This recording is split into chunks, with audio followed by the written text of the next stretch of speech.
Yes, it's delightful to have the opportunity to come here. This is the first time I've been to the Theosophical Society, and of course to have the opportunity to spend time with John, so that, as is often the case, teaching at a public venue, people will ask, what topic would you like to speak on? And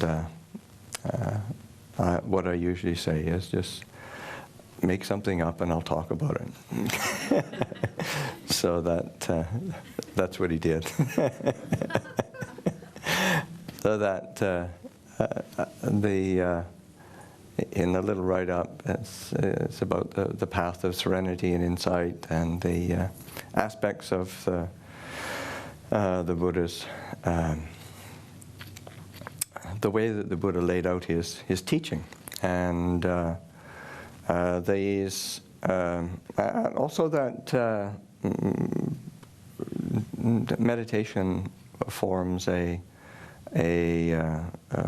integral part to the Buddha's approach to spiritual practice and a spiritual training. And I think it's important to recognize that aspect of what the Buddha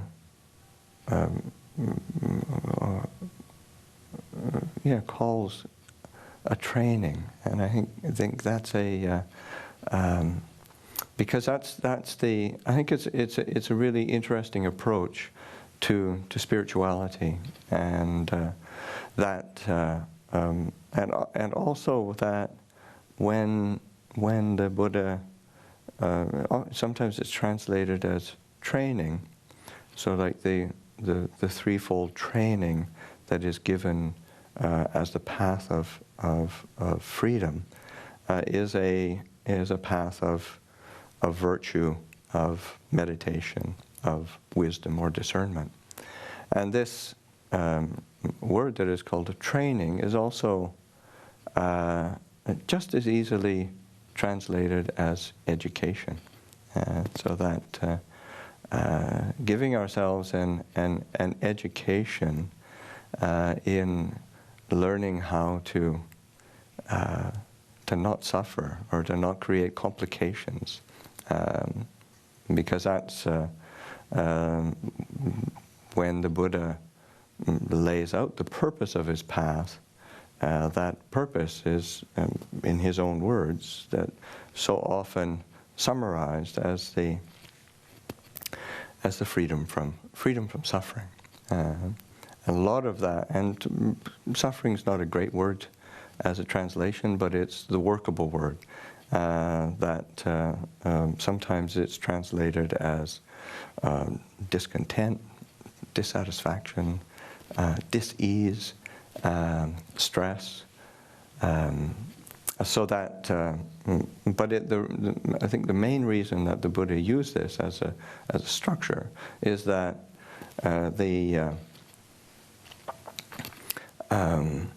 we tend to be a bit more motivated to do something when we want to get out of suffering. And so that the Buddha is really keen on pointing out the areas that we create problems, that we create difficulties, that we create a sense of dis-ease. Because when we are able to drop that, to let that go, then it always feels better to not suffer than to suffer. So it's actually a no-brainer. So and when the Buddha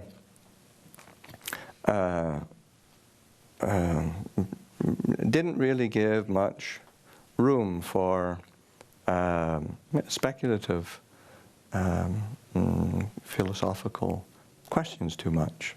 He really did focus on this sense that the purpose of his path was to be free from this quality of dis-ease, which of course opens the door to freedom, to liberation. And he gave there's a very famous simile that he uses in that he said he compares it to and the Buddha was a warrior prince, so that some of his images are martial and military, so that he said it's just as if a warrior on the battlefield was shot by an arrow, and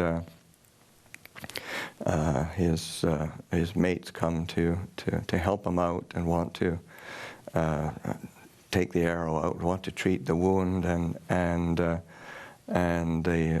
person says, "Wait, I want to know where that arrow came from, and I want to know what kind of wood is on it. I want to know what kind of feathers are on the shell. I want to know what they made the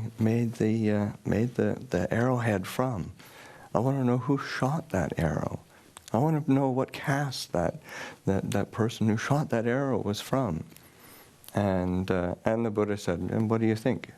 By the time he got all those questions answered, would he not die before then? And he said, "Yes, he'd probably die before then." So he said, in exactly the same way that I teach just these truths that are for freedom from dis-ease, freedom from discontent, freedom from suffering, and I don't teach. And actually that simile came about when a monk who was sitting and meditating and kind of disgruntled, saying, "Wait, I really want to know, about these, is the world finite or is it infinite? Is it permanent or is it eternal or not eternal? Is the soul the same as the body, or is the soul different from the body, or is it some of it or none of it?"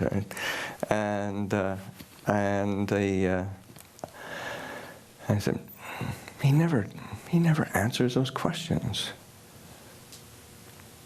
I'm going to go and tell that Buddha that if he doesn't answer those questions for me, I'm just going to leave. I'm going to disrobe. And so gets his courage up, goes in, and talks to the Buddha, lays it out for him straight. And of course the Buddha says, "You foolish man. Did I ever, when I gave you ordination, did I ever tell you I was going to answer those questions? Was that a condition of you taking ordination, becoming a monk?" No. He said, "Well, just as a warrior prince, if he were out on a battlefield," and then gave that simile. So and the Buddha had a very, very clear plan. He wanted to give the tools to practice, to train, to educate ourselves in a way of living and perceiving ourselves and the world around us in a way that gives us the opportunity to kind of emancipate and liberate the heart.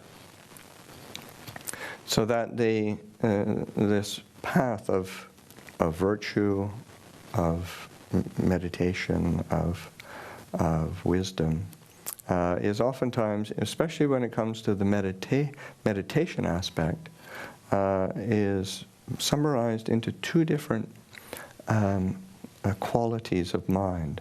And one is serenity and the other is insight, or tranquility and investigation, or peace and discernment. I mean, those kind of qualities. So that these are aspects of the mind that we need to cultivate. with a sense of balance, in that we need to rely on the quality of stillness, of clarity, of tranquility, in the sense of the mind being very settled. And we also need to learn how to investigate. We need to question and to be able to discern clearly what is the true nature of our experience. What is the layering of our perceptions and assumptions and habits and conditioning, which doesn't mean that one doesn't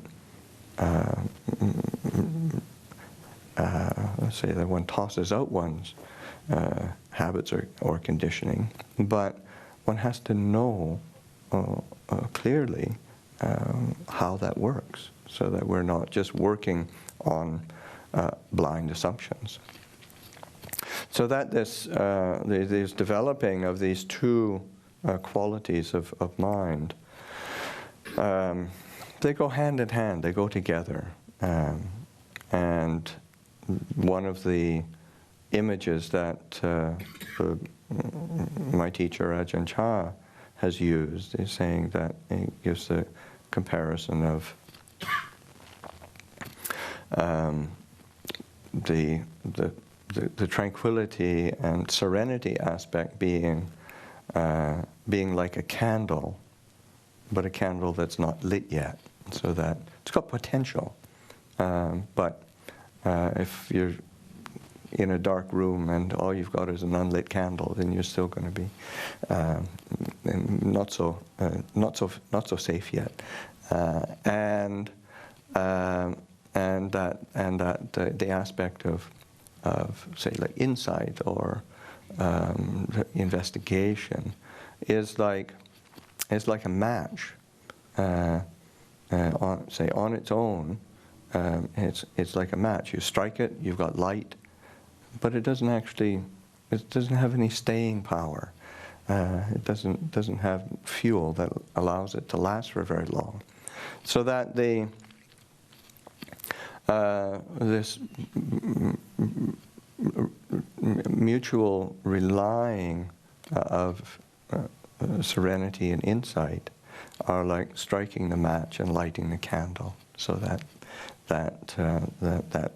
flame that sort of comes out brightly for a short period has the opportunity to sustain itself, and then then one has a light that lasts for some time. So that sense of that mutual support and mutual relying on each other is this aspect of serenity and insight, and so that we need to cultivate these together, and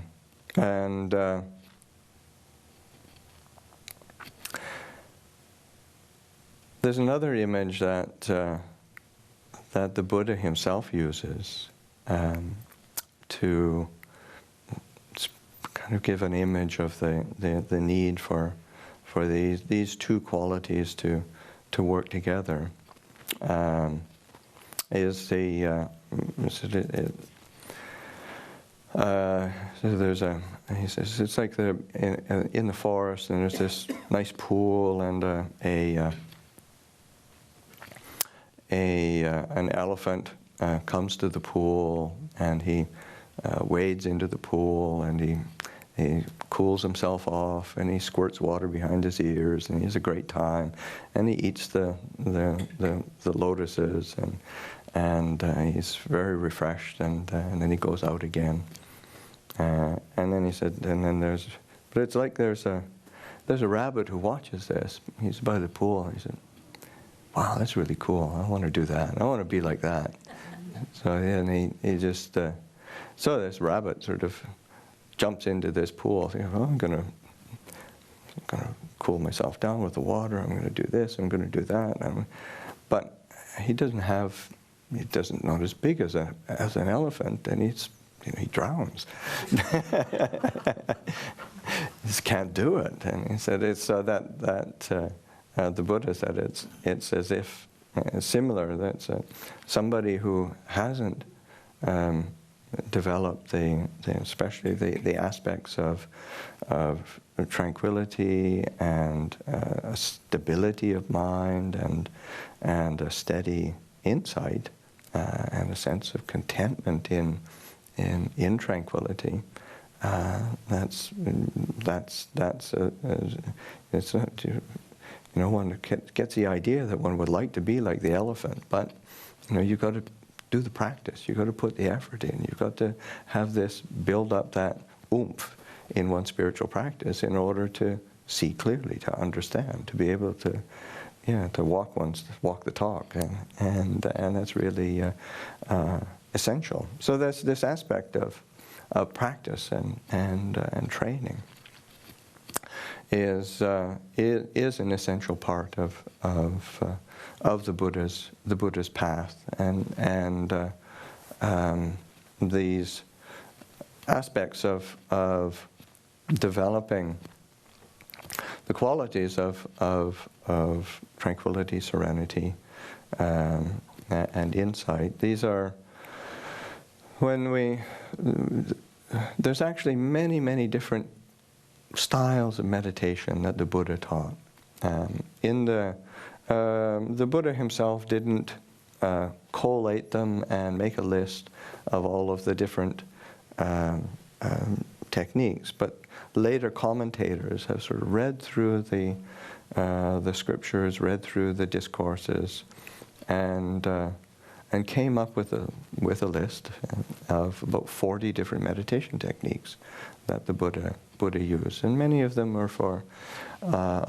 Some of them was the one that the Buddha himself taught the most often and praised the most was mindfulness of breathing, which is a fundamental it's generic boilerplate meditation technique. But then the Buddha laid it out in a very detailed way of how to cultivate the mindfulness of breathing. But he also taught other types of meditations that are both, say, relying on devotion, faith, recollections of the Buddha himself, of the teachings of the Sangha, recollection of virtue, recollections of generosity. Some are more discursive recollections around impermanence, around the aspects of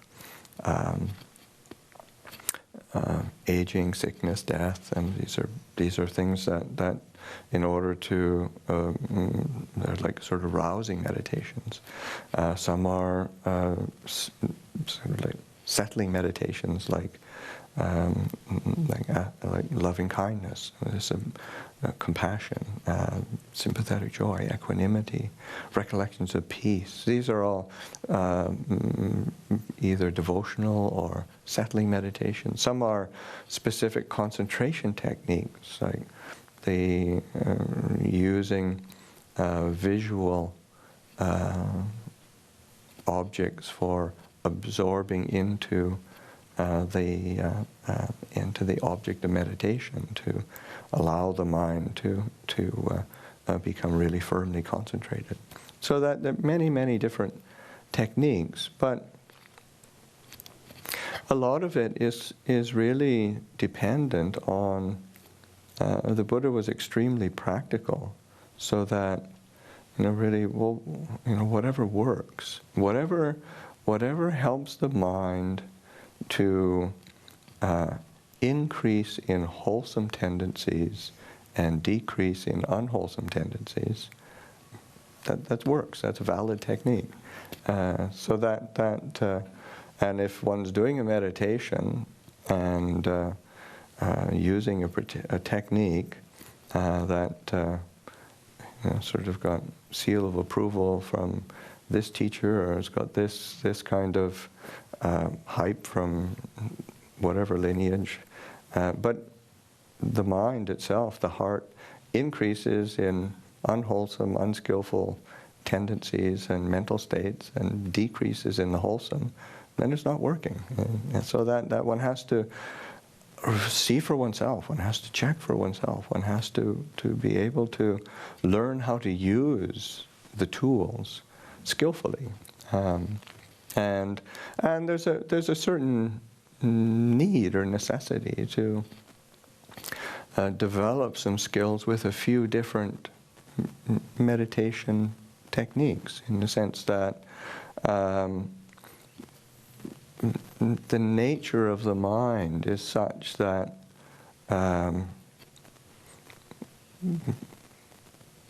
we with the best of intentions and the as skillful as we can be, it's just so ordinary to just get bored with a particular, or the mind gets inured to a particular meditation technique, and just you lose the edge, and it's just ordinary.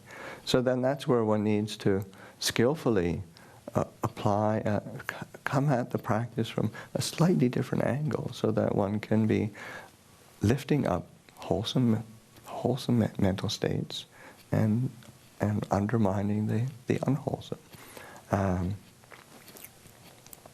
There's this sense of practicality. It's like one of Ajahn Chah's teachers was he was a renowned and respected meditation master also, and his advice one time to Ajahn Chah was that Ajahn Chah went asking for a technique, a method, and he just said, if the the defilements and unwholesome tendencies come at you high, then you duck, and if they come at you low, then you jump over them. And that's that's just this sense of you got to figure it out. You got to learn how to use these tools, the techniques, the methods, and understand how to apply them. In terms of the aspects of insight, then the way that we view our experience is through the lens of certain characteristics which are universal. They're just looking at a universal characteristic, and the Buddha points to the universal characteristics of impermanence or change or uncertainty. That's how all phenomena they're impermanent, they're changing, they're of a compounded nature, and therefore they're going to change. So that to be able to look at that, to look at it through the lens of and investigate, to look at it through the lens of that quality of unsatisfactoriness, of dis-ease, of stress. Is there some stress in this system somehow? How to look at that? How to see that? And then the aspect of this what is called the non-self nature, in the sense that if something was truly one's that self, in the sense of being, it should be under one's power, and that so that if it were, and this is how the Buddha says, and if it's not under one's power, then it really doesn't belong to you, and so that one has to see it. Oh, this is not myself. This is not self. This is a non-self characteristic. So that one can looking at it from that sense of if one can't control it or claim ownership over it, then one has to let it be its own, its non-self nature. It's a part of nature, but it's just like, oftentimes, if one just, it's like you look at the human body and think, well, so do I have the power to say, don't get old, don't get sick, don't change on me anymore. I've had enough of this change. I said, we can't do that. Or even our minds. It's like one time, the very first time that Ajahn Chah came to the West, and he was in England, and he was actually, this was at a Tibetan center, and somebody came to him and said, I've been meditating, I've been practicing, and I've got a real problem with anger, and I don't know what to do with this. Just this anger just flares up in my mind. I don't know what to do with it. And Ajahn Chah said, "Oh, that's easy. Next time you get angry, just sit down, get a clock, and time it for 2 hours, and you say, okay, I'm going to be angry for 2 hours, and I'm not gonna let it change. I'm just gonna keep this anger, and it's gonna be like that. I said, see if you can do that. And because it was rather than, I thought it was kind of brilliant in the sense that so often, oh yeah, you've got a real problem. Anger is bad. And I said, and you got to get rid of that. And Ajahn Chah said, oh yeah, well, just try to get rid of it. As soon as you try, and try to push the anger away, annihilate it, push it out, you can't do it. And it's not yours to do that. This is a conditioned phenomena. It's not one's true self by any means. So that to be able to make that really clear, and these reflections, or this avenue of investigation or education, training, looking at things through the lens of impermanence, of unsatisfactoriness, of not self. These are again, they're tools. They're tools to be able to direct the mind and direct the heart to a quality of dispassion, of disenchantment, of relinquishment, and being able to put things down. Because we tend to, something comes up, and we hold on to it. We find it very difficult to actually put things down and let them follow their own course, their own nature. And of course that's exactly why we suffer. And so that is where Ajahn Chah sort of said, and I don't know how many times myself or John have heard it, so there's only two things you need to do: know clearly and let go. So that's the essence of a spiritual path, of a spiritual training, and learning how to know clearly and knowing how to let go, to relinquish, to release. So that because the problem isn't one of knowledge. If I only had the right piece of knowledge, I'd be okay. If I just knew something in terms of information, I've got the wrong information.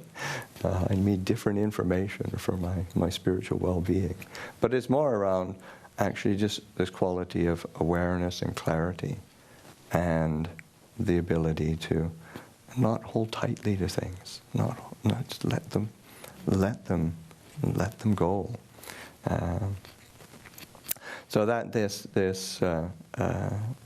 ability to develop that quality of serenity and insight are the tools that we have in order to facilitate our clarity and understanding, and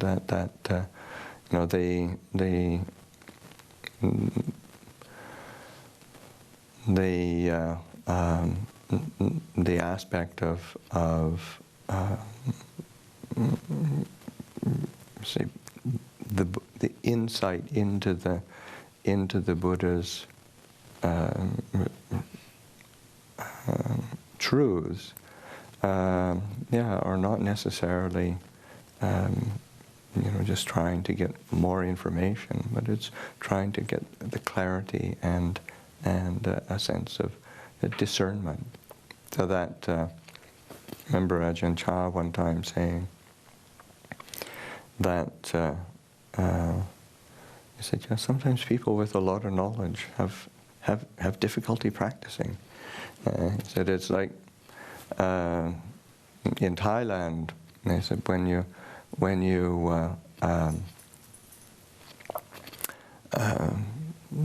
you collect mangoes, you've got a bamboo pole that has a little basket on the end, and you go up and you just hook the mangoes and you bring them down. Because mangoes, if you leave them to ripen and drop on their own, they really get bruised, and they bruise really easily. So that you get them just right, you hook them, you bring them down. And he said, this is where the balance of serenity and insight are needed, in the sense that these work together. And he said, so that, if your pole's too short, you can't reach it, so you don't get it. He said, but if your pole's too long, and he says, like you've got too much knowledge, you can't get it either. It's over there. You just have to get it right, just the right length of pole, and you'll be okay. So in the same way, that sense way, we develop these aspects of meditation, cultivating this quality of tranquility, of serenity, and understanding. And as I was saying, that these are tools that we're using, because sometimes it can be taken as a it's like with the one of the central teachings, as I was saying, are around the aspect of suffering, and then or these aspects of impermanence, of non-self, but these are skillful tools that allow us to for the heart to really cool. Right? That sense of cooling, even the word that is used for the goal of Buddhist practice, of nirvana or nibbana, literally it means cooling. And it was a word that was actually used in a colloquial sense of the rice pot starts to boil, and you take it off the fire and you set it down to nirvana, to cool down. And so and of course also a whole constellation of ideas and projections inevitably sort of grow around these words, but it's helpful to be able to go back to these original teachings, an original sort of flavor of what's the Buddha pointing to, and if you're living in Chicago in the wintertime, maybe cooling isn't the greatest image to think of, but if you're living in tropical India and cooling is really nice, that's where you get really comfortable. So that one has to see how they say the teachings and the tools that the Buddha gives. What are they for? How does he use them? How to apply them? And that's a lot of what, when we speak of this path of practice, is learning how to use the tool skillfully, so that one can experience this quality of an increase of wholesome and the decrease in the unwholesome. And how that's experienced is both on a, say, like on a psychological level or a spiritual level of increased clarity, increased happiness, increased sense of stability and well-being. There's an ordinary way, or a way that we can look at our experience, that we can start to recognize. Is this going in the right direction or not? How to develop that, and to gauge our practice, and gauge our training, gauge our way of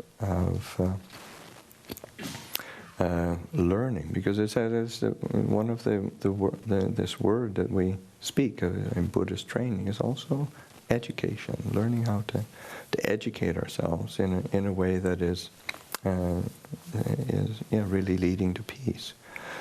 So that with these sense of the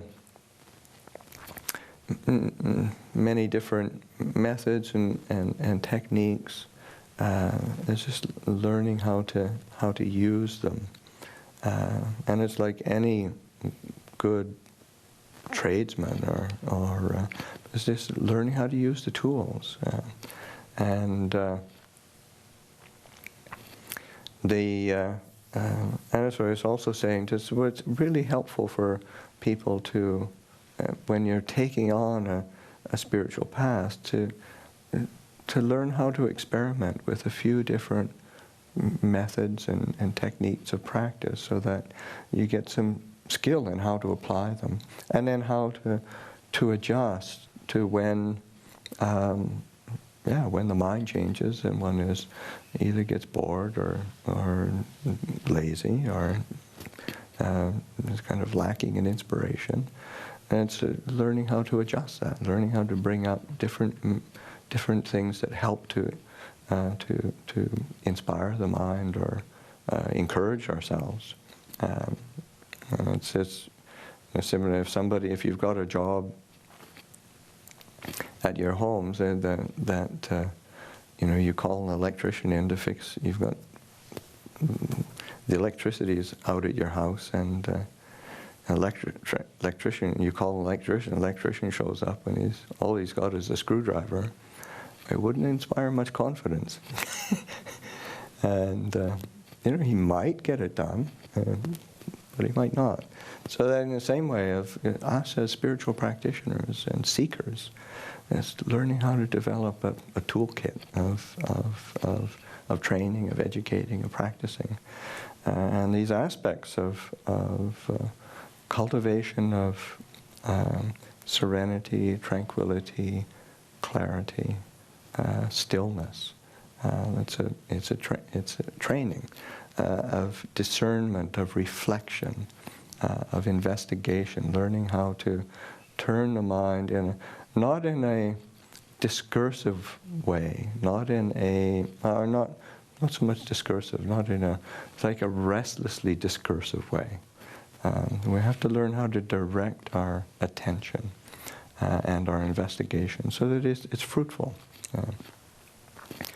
And that's important. These two aspects they're mutually supportive, and sometimes the investigative part comes to the fore, and sometimes what is needed is the the serenity or the tranquility aspect of the mind. Sometimes we just have to pay attention to settling and turning the mind to stillness, and that as we cultivate these two different aspects, they are mutually supportive.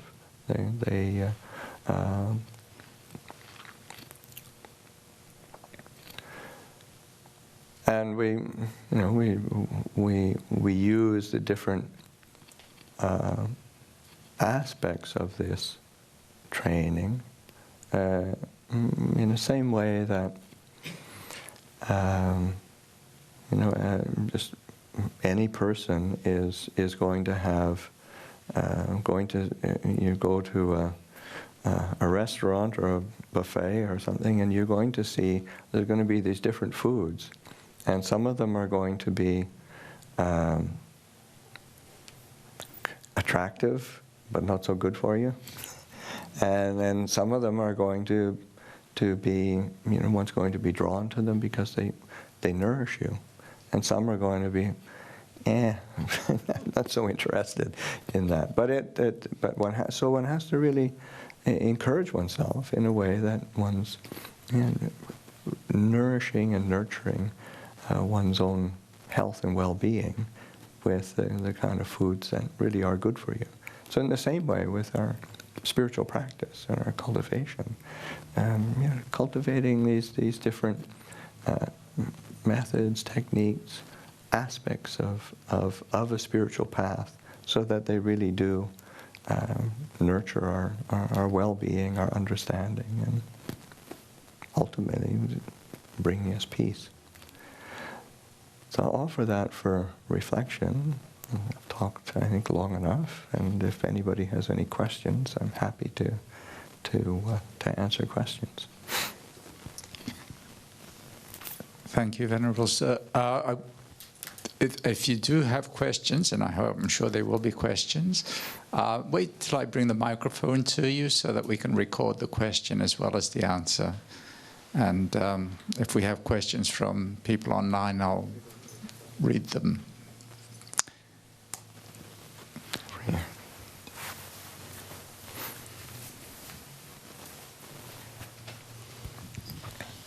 Hi.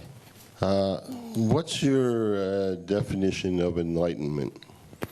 Well, always say a working definition is always freedom from suffering, and that because I'm just echoing the Buddha's way of defining, because it's a helpful way of viewing experience, because sometimes if one said, well, happiness, well, that kind of changes sometimes, or sometimes even special knowledges or charisma or whatever. All these things are qualities that many people embody and carry, but to be able to track back and sort of see, is there still any vestige of discontent, dis-ease, stress? And that's what the Buddha is.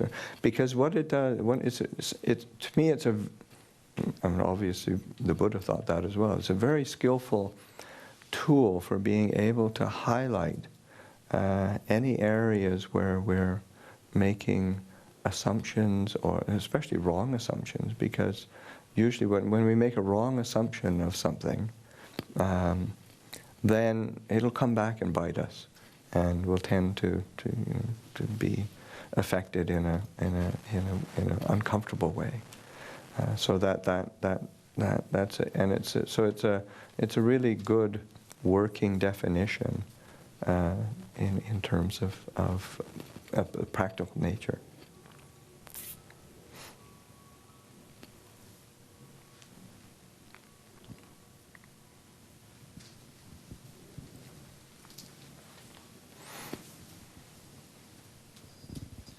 Can you elaborate a little bit more on the no self or emptiness of the mind? Mm-hmm.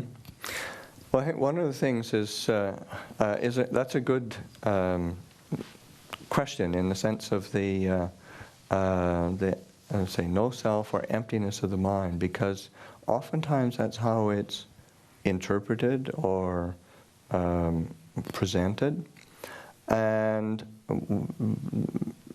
when one goes back to and even in many Buddhist circles. But when one goes back to the way that the Buddha himself presented, say, emptiness, it's not a metaphysical quality. It's it's a working tool. That is, it's always sort of emptiness of something. So then he said, there's a discourse where the Buddha is talking about emptiness, and he goes through these different areas of emptiness, but it's always empty of something. Like this, if this room were empty of people, it would be that would be an emptiness. And then going through the aspects of refinement of mind. And then that being an emptiness of an experience where one was previously grasping.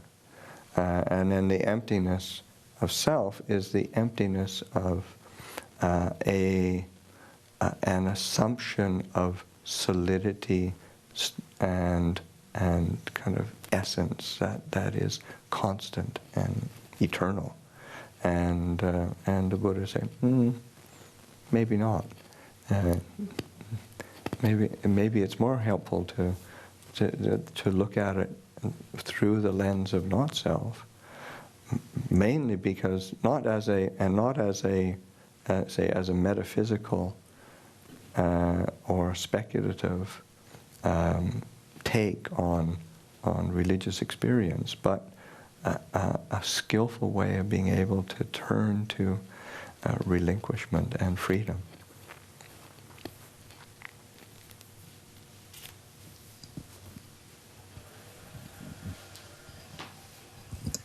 How would that be different than an intense concentration or a visualization?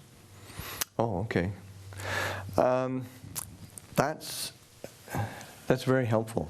In terms of because the concentration is dependent on being able to hold that construct in mind, to be able to overlay the experience with say a state of peace or tranquility, and the way that the Buddha uses it is using the tranquility as a tool for a holding and viewing experience, and then so that it comes to a place of relinquishment and release, as opposed to holding.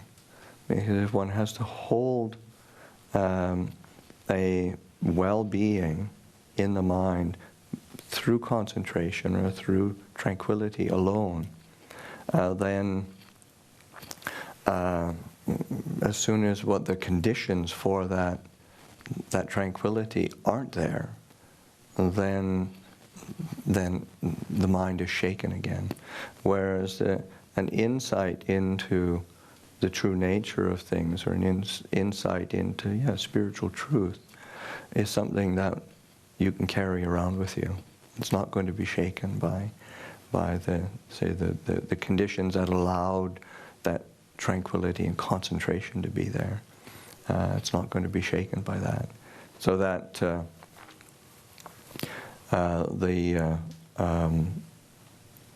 one of the images that is sometimes used in the Thai forest tradition is they're saying it's like if one takes a rock and puts it on top of grass, then the grass is not going to grow.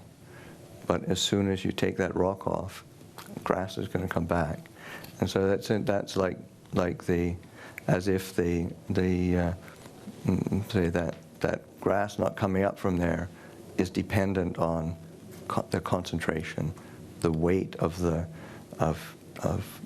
that force of peace and tranquility, that it comes from concentration.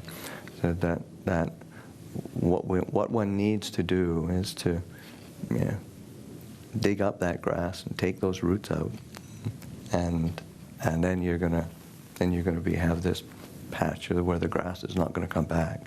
So that's using insight. So one is using the tranquility to shine a light on the mind, but then one's taking the investigations and the ways of it kind of, because there is a purification of mind that comes through seeing clearly, seeing things in their true nature. Thank you. Tim was back there with his hand up. I'll be back.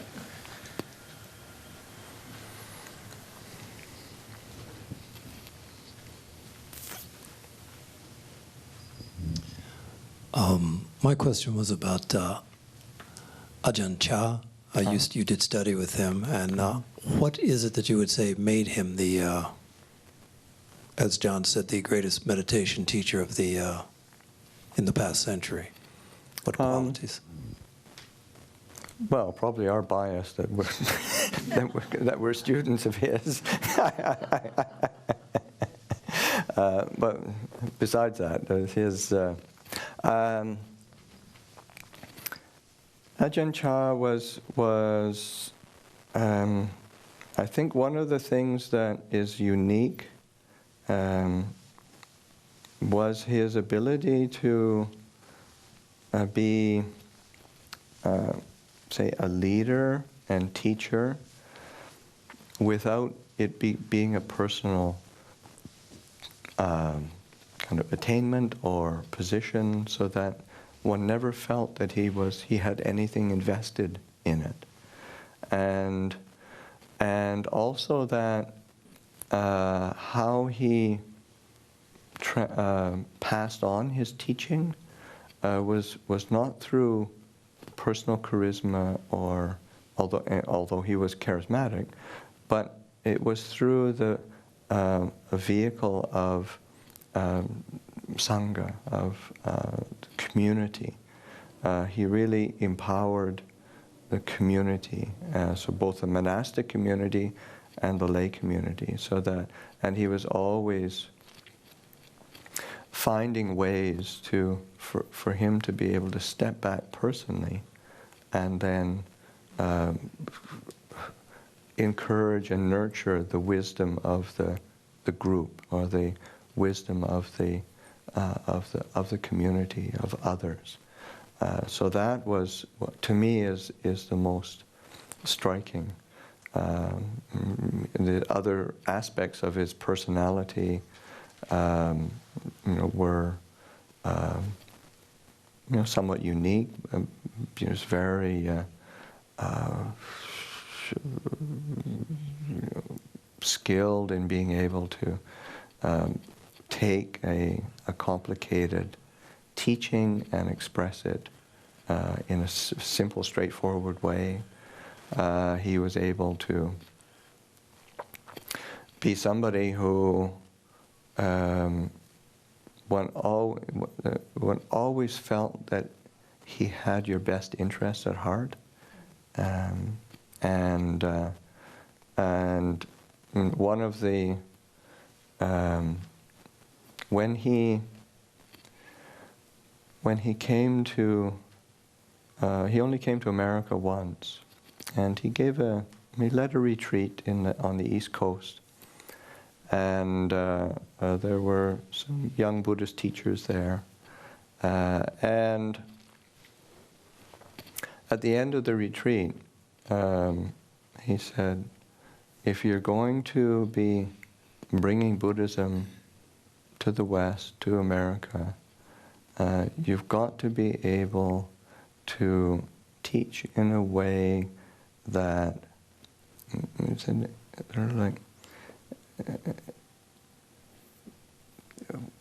goes against the grain to some extent and pierces the heart.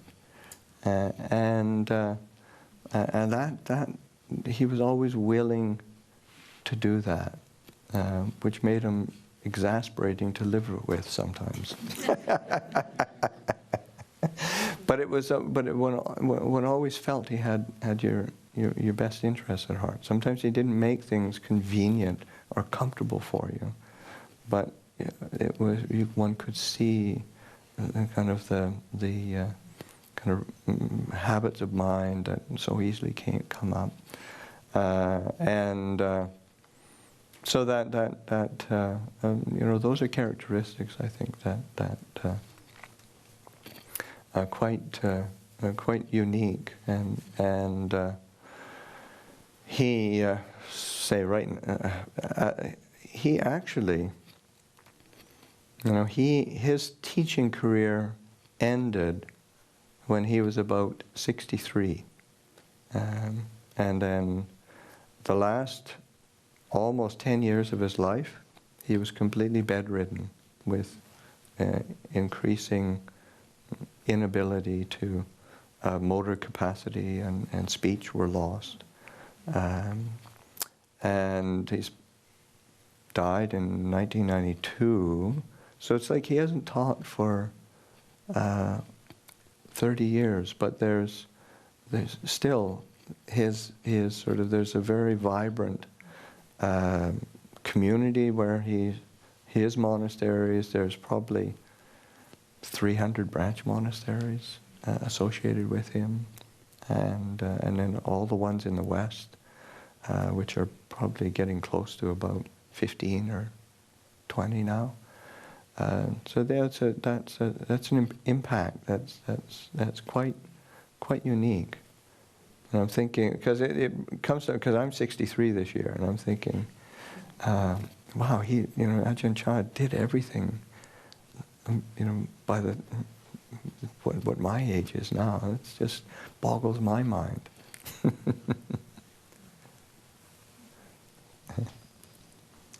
Someone over here had a question, yes? Yeah, right here.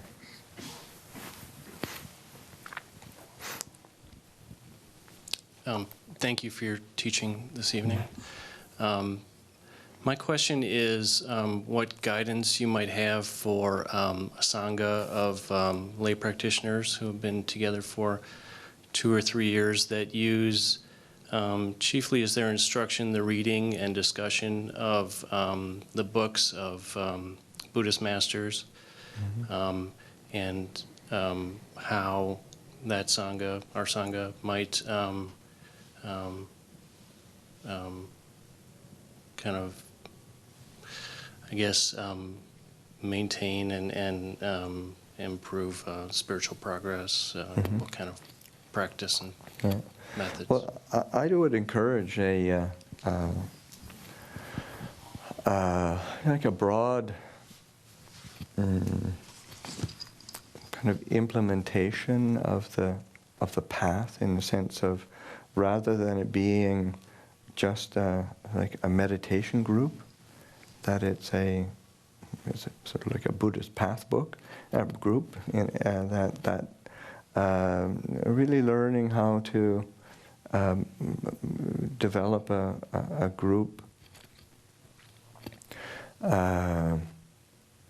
sensibility and interest in the different aspects of Buddhist training, qualities of, like in a traditional Buddhist society, generosity plays a huge role in how we live together.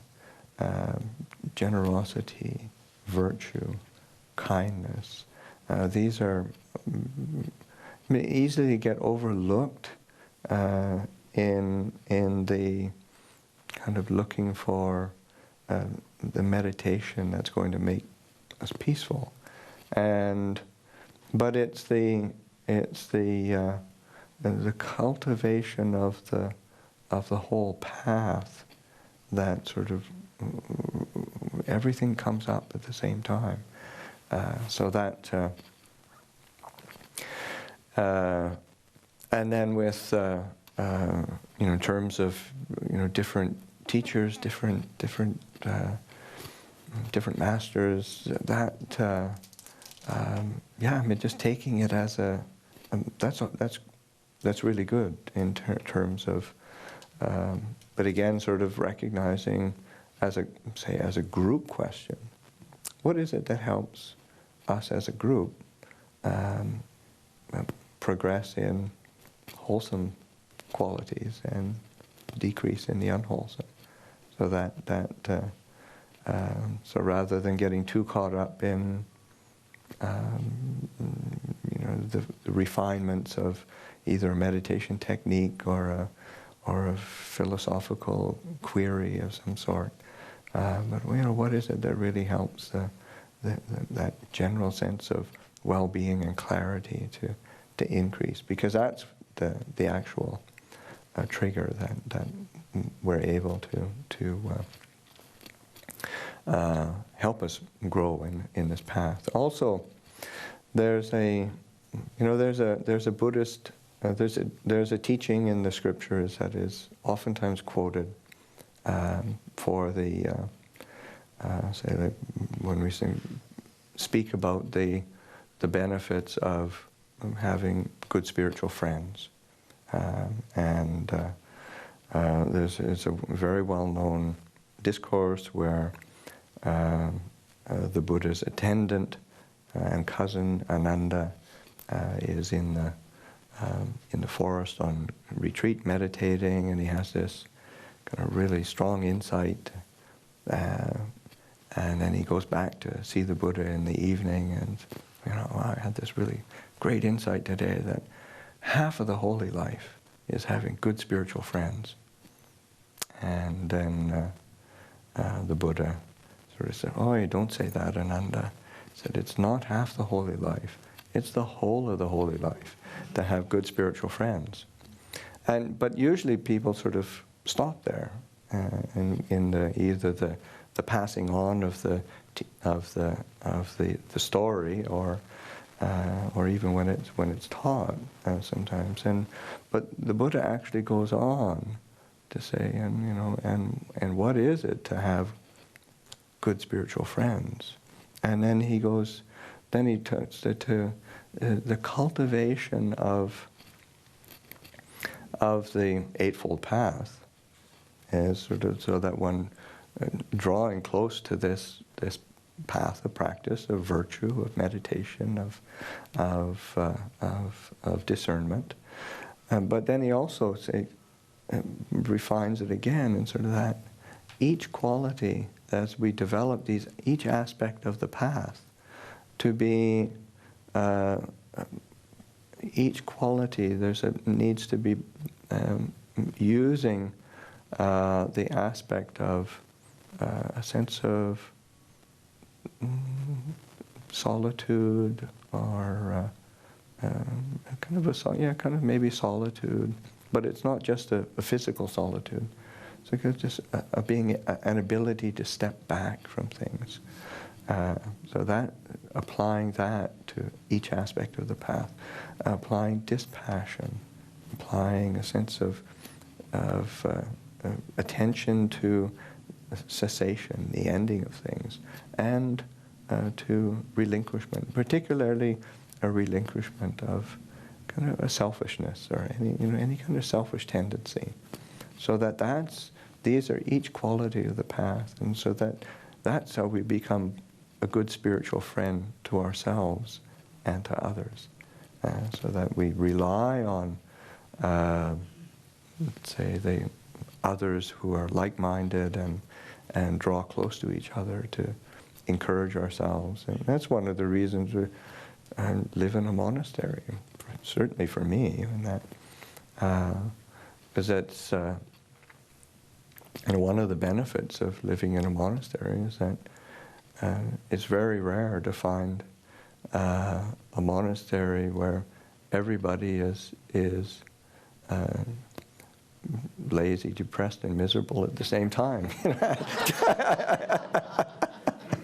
We help to encourage each other.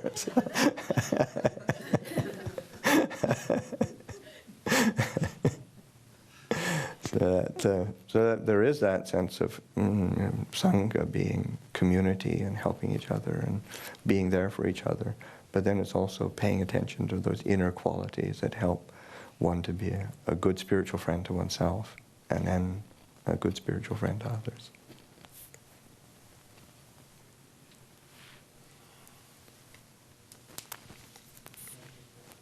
Yes, John, over here.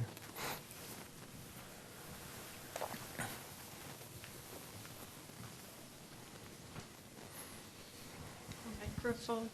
Hi, thank you so much for your talk. It's been very helpful. And I have a tentative request. I don't know if it would be appropriate, but if you would consider, if people are interested, maybe sharing a few minutes of meditation with our Sangha here tonight. Sure. Maybe when questions are done or something. Sure. If when questions are done, I'm happy to. I don't have a schedule. Well, we'll see how the questions go. Yeah. Any other question?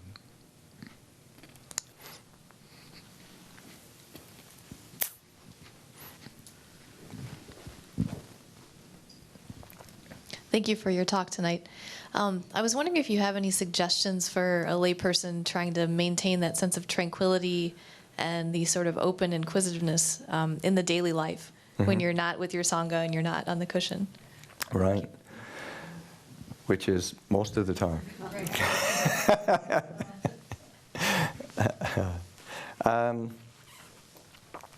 One of the ways and I'll use a couple of images that Ajahn Chah used and examples that I think are useful.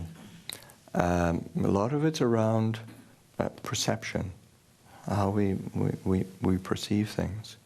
So that there's one occasion when the first time that Ajahn Chah went to England, and he was staying at a Buddhist center that was in the end offered to Ajahn Chah and our Sangha to begin the establishing of a monastery in England, and it was in the northern part of London on a main thoroughfare with a pub just sort of kind of kitty corner across the street, and because it was kind of one night when it was a bit warm, so they opened the windows. Friday night, sounds of the pub coming across, and so they had the meditation and then the talk, and then right after, open it up for questions. And first question is, what do we do when when sounds come and disturb the meditation, disturb our practice? And Ajahn Chah's answer was, sounds don't come to disturb you. You go and disturb the sounds. So that perception of that we get impinged on, that we get that we are pulled out because of this, because of that, but we tend to abdicate responsibility in that way, and we don't recognize how it's our own aversion or irritation, our own desire or confusion that it's us going out to that world, and then that sense of taking responsibility and recognizing, okay, because it isn't also trying to force the mind to be in the ideal state of not being disturbed by anything, but it's recognizing how it works, understanding how it works, understanding the effect that happens, so that one starts. And this is where that whole aspect of disenchantment and relinquishment are so important, because it's not a pushing away of experience, but it's sort of like having seen it so clearly that one makes a choice and saying, no, I'd rather be peaceful than upset. I'd rather be clear than distracted. So that's carrying that kind of training with us. And now there's another time when there was a Western monk was at Ajahn Chah's monastery, and in the area where the ordination hall is, he was given some very big stones that were ancient from the time of the Khmer Empire, and very, very big, probably 8-10 feet tall, and these big, they're carved into these sort of somewhat shapes, and Ajahn Chah asked this monk, just walking past, casual question, said, think this rock's heavy? And said, oh yeah, it's heavy. He said, it's not if you don't pick it up.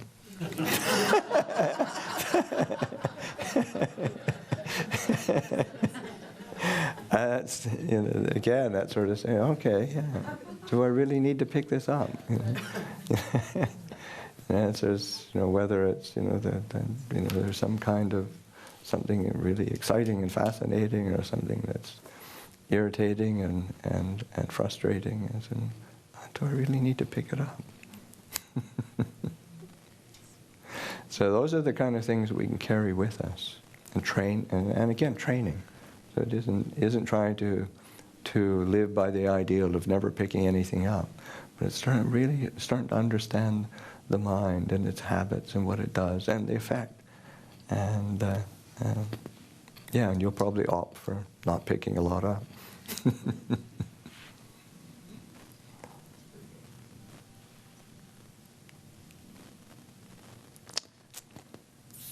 No other question from the audience live? No other questions from the audience virtual? Then I'll take the opportunity. Venerable, could you, maybe many of the people here don't, obviously it's the first time they've met you, maybe just tell them a little bit about the monastery where you live, so that if they ever head out west and they're in that area, maybe they can visit.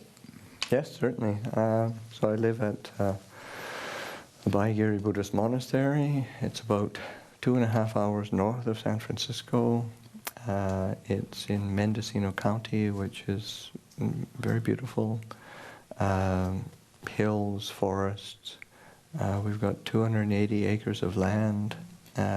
Makes it a wonderful place for a monastery. We've got facilities for guests to come and stay, both men and women. There is almost always a waiting list, so that if anybody is interested in coming out and staying or visiting, let us know ahead of time and try to figure out when's a good time. The community was established about, it was 1996 in June, and so we've been there about 16 years, and we started with pretty much nothing, and slowly building up the physical amenities, and then also the actual community itself, so that we've got in this very moment we've got 13, 14 monks, one novice, couple postulants in training. There are 2 long-term lay women who are there, and then anywhere between 4 or 5 to 8 or 10 lay people staying for shorter or longer periods of time. So that it's set up as a forest monastery. So that's there's in the Thai tradition. There are monasteries that are in the towns and the cities that tend to focus more on ceremony, ritual, study, academics, and there are forest monasteries that tend to focus more on simplicity of lifestyle and focus on meditation. So that we try to follow the forest monastery model. And the dwelling places are kind of scattered all through the forest because there's hardly any flat land on our monastery. So that trying to find a flat enough spot to put a 120 square foot hut is actually difficult. And then it, but once you finally figure out where you can put things and you actually build them, it lends itself to a lot of solitude and a sense of really being in nature. So that it's a very beautiful monastery. I'm biased, but most people would concur. And there's a small local community sort of developing, people moving to be close to there are not so many. For some reason,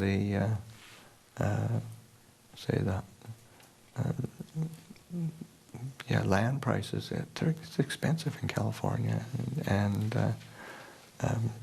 so it's not that easy for people to relocate there. But we sort of got there just as the kind of the land market was going crazy. So and for some reason, even with the bubble bursting in many areas in California, still in that where we are, it hasn't really gone down. Hasn't gone down that much. So, but there's still a small group of people who are sort of a lay community growing around the monastery. So. And before all these good people are tempted to rush over to that very beautiful monastery, Venerable, so maybe you should tell them what would be expected of them. What are the practices? Yes, well, you can look it up on the website. Keeping simplicity of lifestyle, so that keeping 8 precepts if you're living in the monastery, which means not eating in the evening, and then are also participating in it isn't that people come on retreat there. It's that, it is a sort of retreat, but it's also that people come to participate in the lifestyle. And so that people would join in morning chanting meditation, evening chanting meditation. In the morning time, we have a communal chores, work. So we work together, and people do all sorts of, some people will be working in the kitchen, some people will be in the office, some people will be doing trail work, some people are doing maintenance, so that everybody has a task, a duty, and helping out with that. The afternoons are open for people to meditate or study as they wish. There's time in the late afternoon. We come together about 5:30 for kind of informal tea times. That's a time when anybody can come and ask questions. So try to get a balance of